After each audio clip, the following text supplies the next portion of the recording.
Ovo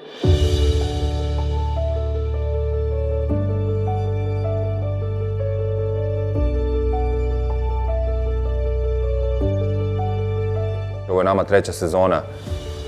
gde pokrećemo ovaj lep projekat Mladi poslastičar, gde biramo najboljeg mladog poslastičara u Srbiji, srednjoškolca, koji želimo da jednostavno ovaj projekat ulažemo u vas, u znanje vaše, u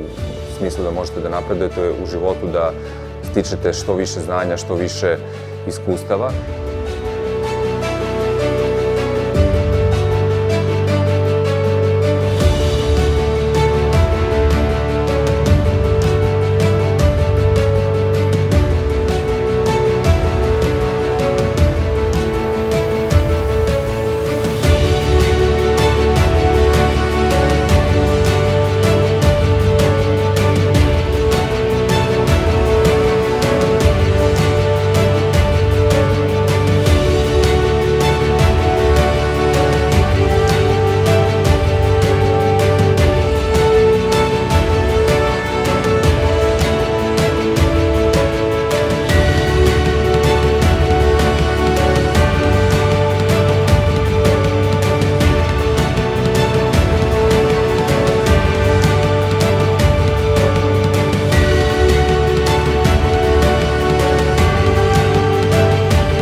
Hvala vam